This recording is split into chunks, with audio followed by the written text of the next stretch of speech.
उसके बाद में ये संतों के अंदर ये खासियत है, पूरे जीवन भर किसी से कोई पैसा नहीं लेते हैं, सीधे भिक्षा माँगते हैं, भजन करते हैं, पैसा छूते तक नहीं है, कभी पैसा नहीं छूते। ऐसे संत आपको बहुत ही कम मिले होंगे देखने के लिए, जो पैसा नहीं छूते हैं। तो देखते हैं कि संत महाराज इस आश्रम के अंदर हैं या नहीं है। घास-फूस से बनी हुई उनकी कुटिया है, बड़ी पावन, बड़े अच्छे स्थान पर है। लेकिन सभी संतों की अलग-अलग रहनी है। ये संत पैसा नहीं छूते हैं, कोई संत पैसा ले लेते हैं। इनकी एक विशेष बड़ी रहनी है, पूरे जीवन भर यहीं भजन किया है। यूट्यूब चैनल ब्रज के धाम पर आप सभी दर्शकों का एक बार फिर से स्वागत और हार्दिक अभिनंदन है। श्रोताओं, संतों की कड़ी में ही हम आपको एक और महान संत के दर्शन करने के लिए लेकर के आए हैं इस विकट सुनसान बियाबान क्षेत्र में। यहाँ देखिए, चारों ओर आपको कोई गांव या कोई भी ऐसा क्षेत्र नजर नहीं आएगा जो आबादी से युक्त हो। चारों तरफ आप देख सकते हैं, यहाँ पहाड़ ही पहाड़ हैं और वनों से आच्छादित क्षेत्र है।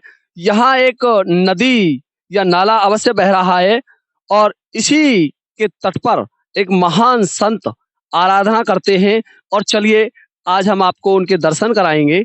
तो आइए हमारे साथ, हम आपको उन महान संत के दर्शन कराने के लिए लेकर चलते हैं उनके आश्रम की तरफ।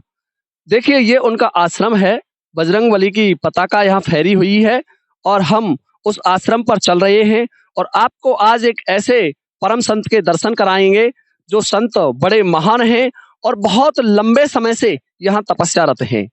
दर्शकों, आपको मैं बताना चाहूंगा कि हम आपको ऐसे संतों के दर्शन कराते रहते हैं और हमारा चैनल ब्रज के जो पवित्र धाम है, संत हैं और तीर्थ स्थल हैं, उनके दर्शन कराता रहता है। तो आइए, हम आगे चल रहे हैं उन संतों के दर्शन कराने के लिए। हम उनके आश्रम में प्रवेश कर गए हैं और बड़ा पावन, बड़ा मनोहर आश्रम है और इस आश्रम में अब हम अंदर जा रहे हैं। तो देखते हैं कि संत महाराज इस आश्रम के अंदर हैं या नहीं है। घास-फूस से बनी हुई उनकी कुटिया है, बड़ी पावन, बड़े अच्छे स्थान पर है, बड़ा दर्शनीय स्थल है। यहाँ देखिए, आपको यहाँ कोई भी नजर नहीं आएगा, केवल वन क्षेत्र है और ऐसे इस पावन स्थान पर एक संत महाराज तपस्यारत हैं और हम बात करेंगे उन संत महाराज से। हम आ गए फाइनली वहां उस स्थान पर जहां वो संत तपस्या करते हैं। तो अब हम फाइनली उस स्थान पर आ गए हैं, उस कुटिया पर आ गए हैं जहां एक परम संत तपस्या करते हैं। आइए दर्शकों, मैं आज आपको उन महान संत के दर्शन कराता हूं। महाराज जी प्रणाम।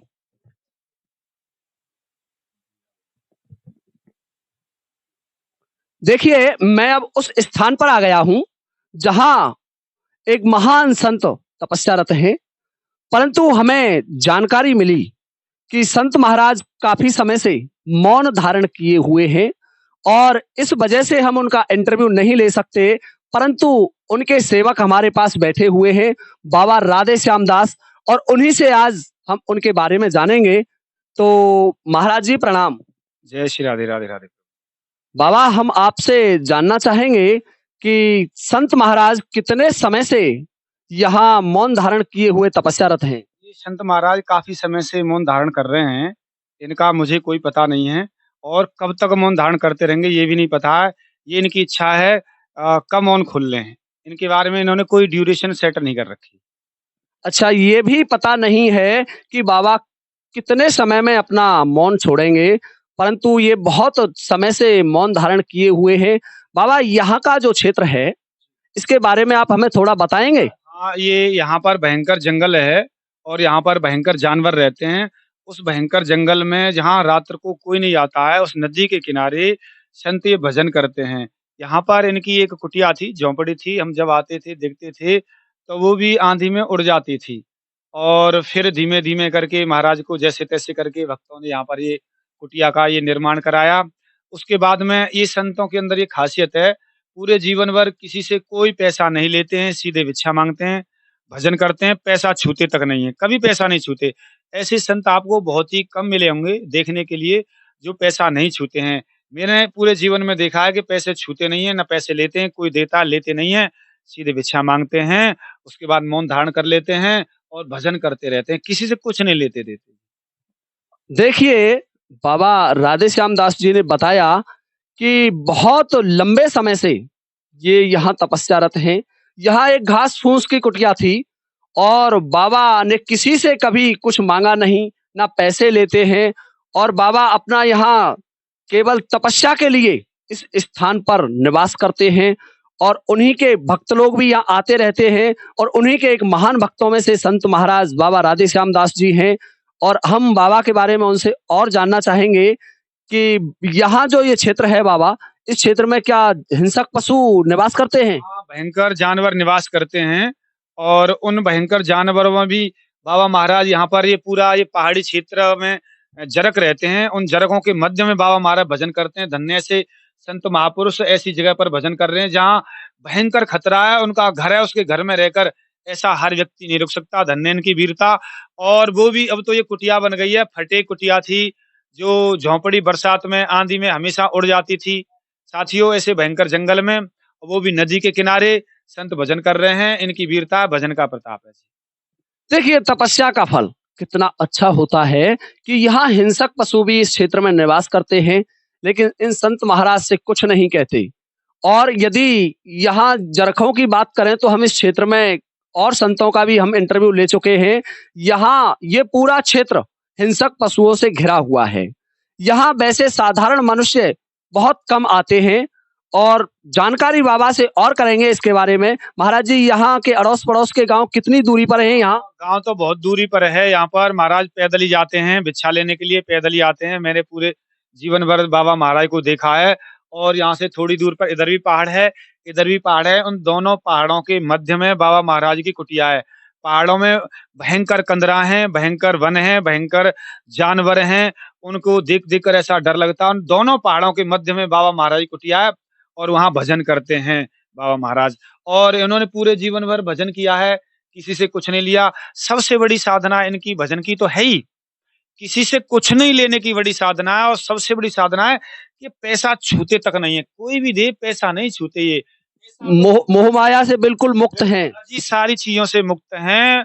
धन से, दौलत से, जब पैसा छूते नहीं है, मैंने पूरे जीवन भर देखा है। तो ऐसे पैसा न छूने वाले संत तो विरले ही गुरुदेव देखे हैं मैंने। तो मुझे नहीं मिले हैं कि ऐसे संत, और बस भिक्षा माँगते हैं और पैसा छूते नहीं, भजन करते हैं जी। पूरे जीवन भर भजन किया है, साधना की है, उस गोपाल को बुलाते रहते हैं। ये तो भजन करके पेड़-पौधा इन्होंने यहाँ लगा दिए हैं। तो चौड़े में रहते थे। ऐसे संत कहाँ मिलते हैं? सच्चाई है, रियलिटी है, मैं बता रहा हूँ, वास्तव में बता रहा हूँ। मैंने जीवन भर देखा जी। अब ये बन गया तो क्या है? अब ये सिलेंडर आ गया तो क्या है? मैंने देखा जी, इनकी ऐसी साधना। देखिए, बाबा राधेश्याम दास जी ने बताया कि बहुत लंबे समय से जब यहाँ कुछ नहीं था इस आश्रम पर, तो संत महाराज तब भी यहीं तपस्यारत थे। यहाँ केवल इनकी एक घास-फूस की कुटिया थी और वो भी वायु के झोंकों से प्रतिदिन उड़ जाया करती थी। ऐसे बाबा महाराज ने बताया। और देखिए, यहाँ हम बाबा से और थोड़े बात करेंगे कि यहाँ जो आराधना करते हैं, तो यहाँ बहुत संत और भी होंगे जो तपस्या कर रहे हैं इस क्षेत्र में। ये है क्षेत्र इतना सुंदर है, इतना अच्छा है कि यहाँ थोड़ी-थोड़ी दूरी पर संत भजन कर रहे हैं, अच्छी-अच्छी कुटिया बनाकर भजन कर रहे हैं, ये नदी के किनारे। और संतों ने बड़ा ज़बरदस्त भजन किया। यहाँ थोड़ी दूर पर एक संत हैं, एक झाड़ी में रहते थे, उन्होंने भजन किया है, पूरे जीवन भर भजन किया है। थोड़ी दूर पहाड़ में भजन कर रहे हैं, कभी भजन कर रहे हैं। ये क्षेत्र संतों से भरा हुआ क्षेत्र है जी। लेकिन सभी संतों की अलग-अलग रहनी है। ये संत पैसा नहीं छूते हैं, कोई संत पैसा ले लेते हैं। इनकी एक विशेष बड़ी रहनी है, पूरे जीवन भर यहीं भजन किया है, किसी कोई लेते नहीं है। और भयंकर जानवर रहते हैं। उसकी कुटिया थी, बार-बार उड़ जाती थी, वो ज़्यादा ही विशेष मैंने देखी है साथियों, इसीलिए मैं बार-बार बता रहा हूँ उसे। तो मैं एक आखिरी प्रश्न और पूछना चाहूँगा बाबा से।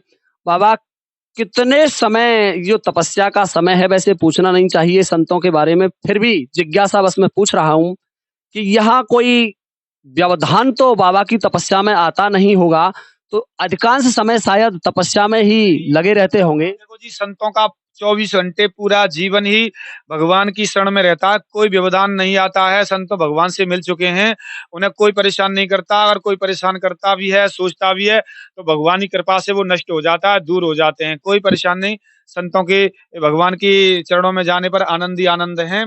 और अब इस समय बाबा महाराज की साधना है, कभी कैसी साधना करते हैं, अब काफ़ी समय से इनकी मौन व्रती साधना है। मौन कब तक रहेंगे, क्या है? हर समय साधना में रहते हैं, कोई दुनिया से कोई मतलब नहीं। भिक्षा लाना, मौन रहना, भगवान के भजन करना, बाकी किसी से पैसा नहीं लेना। ये मतलब माया तो छूट सी जब पैसा ही नहीं छुआ जी, तो माया तो दूर हो ही गई। ये कितनी बड़ी एक कठोर पैसा न छूना कितना बड़ा संकल्प है। एक संकल्प अगली बहुत बार बड़ी बता उपलब्धि, सकता है। बहुत बड़ा संकल्प है इन महात्माओं का। देखिए, पैसे को छूते नहीं, माया उन्हें छू भी नहीं सकती।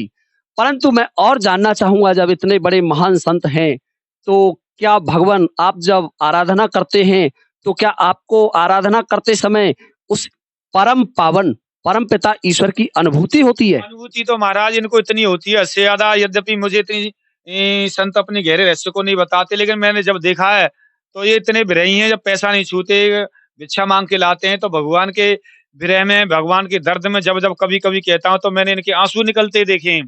कभी-कभी मैंने महाराज ऐसा नहीं है, नहीं अरे कुछ नहीं, पूछो मत, ऐसे रह जाते हैं, इनकी शब्द नहीं निकलते हैं, बस हिलाते रह जाते नार। तो उससे पता चलता है कि वास्तव में ये गहरे भाव में डूब चुके हैं। अब उनके भाव का कोई वर्णन नहीं किया जा सकता। इनकी गहरी स्थिति है, ज़्यादा किसी से कोई ज़्यादा गहरी चीज़ों को बताते नहीं हैं और भगवान के प्रेम में वास्तव में डूबे रहते हैं। सच्चाई है और मौन व्रत हर समय रहते हैं, डूबे रहते हैं। जी। तो महाराज जी, मैं थोड़ा-सा और आगे जानना चाहूँगा, क्या आबादी जहाँ बसी होती है, जैसे ग्रामीण क्षेत्र होते हैं, उनमें मैंने कुछ संत महात्माओं को तपस्या करते हुए देखा है मंदिरों पर, तो वहाँ और यहाँ कुछ फ़र्क दिखाई देता है क्या? जी, उसमें क्या होता है, जहाँ व्यक्ति बनाकर रहता है वहाँ ममता हो जाती है और अहंता हो जाती है और वो एक नियम ही पूरा करता है। वास्तव में तीव्र भक्ति योगी भगवान का सच्चा भजन है। सारी चीज़ों को छोड़कर केवल एक प्रभु से ही मन लगाना, तो कोई दूसरे वस्तु दिखाई न दे, हमारे मन को कोई चीज़ विक्षिप्त न कर सके। ऐसा तो जंगल में ही संभव है, क्योंकि सारी चीज़ छोड़ दी तो फिर क्यों दूसरी चीज़ में ममता करना। इसीलिए जंगल में ही संत मस्त होकर एकांत में कोई देख न सके, हम रो रहे हैं, गा रहे हैं, नंगे हैं, कैसे हैं, उस प्रभु के विरह के लिए रोते हैं और किसी के सामने रोएँगे तो वो भाव कैसे आ जाएगा? जंगल व्यक्ति रोते हैं संत उनके लिए, कोई दिखाई नहीं देता, इससे ज़्यादा भाव कहाँ आएगा? एक श्लोक आता है, सर्वधर्मान् परित्यज्य मामेकं शरणं व्रज अहं त्वा सर्व पापेभ्यो मोक्षयिष्यामि मा शुच। तो सारी चीज़ों को छोड़कर केवल एक मेरे से प्रेम कर, बस तुझे मैं मिल जाऊँगा। तो वो संतों का संकल्प होता है, जो सूत्र मैंने बताया है। अगर एकांत में व्यक्ति नहीं आता है और ये नहीं छोड़ता है, समझ लो कि नियम ही पूरा कर रहा है। तीव्र भक्ति और दर्द और उत्कंठा और आँसू नहीं है उसके अंदर। इस स्थिति पे आँसू हैं, दर्द। देखिए, बाबा ने कितनी महत्वपूर्ण बात बताई कि यदि आपको ईश्वर को खोजना है, ईश्वर को प्राप्त करना है, तो आपको सांसारिक मोह माया से दूर रहना पड़ेगा। उन क्षेत्रों से दूर रहना पड़ेगा जहां हमारा ध्यान भटकता है, जहां हम ईश्वर का ध्यान नहीं लगा सकते। बार-बार हमें व्यवधान आ जाता है। इस ये जो क्षेत्र है, इस क्षेत्र में मैंने अक्सर ये देखा कि इस क्षेत्र में संत महात्मा तपस्या करते हुए मिलते हैं और एकांत में तपस्या कर रहे हैं। आज आप सभी दर्शकों का, हमारे जो जितने भी दर्शक हैं चैनल पर, उनका बहुत बड़ा भाग्य है कि मैं आपको इस पावन क्षेत्र में उन संतों के दर्शन कराने के लिए लाया हूँ, जिनके दर्शन करना आसान नहीं है। कभी कभार ही दर्शन होते हैं। बड़े किस्मत वाले हैं आप सभी और हम। और मैं महाराज जी से और इनके बारे में जानना चाहूँगा, इस क्षेत्र के बारे में जानना चाहूँगा। महाराज जी राधे श्याम दास जी बताने की कृपा करेंगे। जी, ऐसा है कि ये महाराज किसी से कोई बात नहीं करते हैं, किसी से कोई लेन-देन नहीं, कोई मतलब नहीं। ये करुणा सागर संत हैं कि हमको बात करने के लिए और बैठने के लिए परमिशन मिला। नहीं, इनके दर्शन दुर्लभ हैं और किसी से कोई मतलब नहीं रखते, कोई डिस्टर्ब करता है तो उससे हाथ जोड़ देते हैं। अगर कोई इनके व्यवधान में या मौन तोड़ने का या कोई भी किसी तरह से न विक्षिप्त होता है, हाथ जोड़ देते हैं, इसीलिए लोगों को जाना पड़ता है। लेकिन ये संत इतने करुणा सागर है कि इन्होंने हमें अपने पास में दर्शन का मौका दिया और बैठने का मौका दिया, अन्यथा ये लोगों से दूर-दूर तक दर्शन नहीं कर पाते हैं और मना कर देते हैं। साथियों, आप बड़े भाग्यशाली हैं कि इन संतों के दर्शन हो रहे हैं और हमें भी दर्शन करने का मौका मिला। देखिए दर्शकों, बाबा महाराज ने बताया कि हम इतने भाग्यशाली हैं कि ऐसे महान तपस्वी मूर्ति के दर्शन हमें उपलब्ध हुए। हम बड़े किस्मत वाले हैं, नहीं तो ये किसी भी व्यक्ति को अपने आश्रम में प्रवेश भी नहीं देते हैं। प्रवेश भी वर्जित है इनके आश्रम में।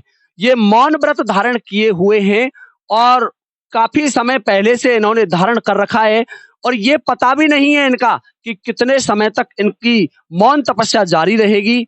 तो आज हम आपको ऐसे महान संत के दर्शन करने के लिए लाए हुए हैं। बाबा, हम आपसे थोड़ा और महाराज जी के बारे में जानना चाहेंगे। जी, ये महाराज जी हैं आप जो देख रहे हैं, इसी तरीके से अपनी मौन साधना में रहते हैं, किसी से कोई मतलब नहीं है, किसी से बात नहीं करते। आप जो देख रहे हैं ऐसी ही गंभीर स्थिति रहती है और किसी को आने नहीं देते। आप बड़े भाग्यशाली हैं कि बाबा महाराज के दर्शन हुए। साथियों, और हम महाराज जी से क्षमा याचना माँगे, गलती क्षमा करें जाने-अनजाने में। और महाराज जी भजन में तल्लीन रहते हैं, देखते हैं भगवान में, भजन में एकदम लगातार लगे रहते हैं, अपनी स्मृति लगातार लगी रहती है इनकी।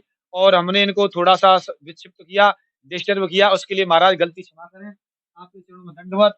और साथियों, क्षमा करें, महाराज जी का समय ज़्यादा नहीं लेंगे क्योंकि भजन में रहते हैं, संतों का ज़्यादा समय नष्ट करना पाप लगता है। इन्होंने इतनी कृपा कर दी, यही बहुत है। क्षमा माँगते हैं। जय जय श्री राधे। तो भजन में तल्लीन है। जय जय तो श्री राधे। देखिए दर्शकों, महाराज जी को आप देख रहे हैं, इन्होंने अपनी आराधना के लिए बोलना तक त्याग दिया है, परंतु ये ईश्वर को प्राप्त करने के लिए कितने प्रयत्नशील हैं और उन्हीं महान संत का हमें आशीर्वाद प्राप्त हुआ। अब हम उनका, आप देख रहे हैं, ज्यादा समय खर्च नहीं करेंगे क्योंकि वो आज अब भी बैठे हुए अपनी तपस्या की मुद्रा में हैं। इसलिए हम यहीं इस वीडियो को विराम देते हैं और लेते हैं संत महाराज जी से आशीर्वाद।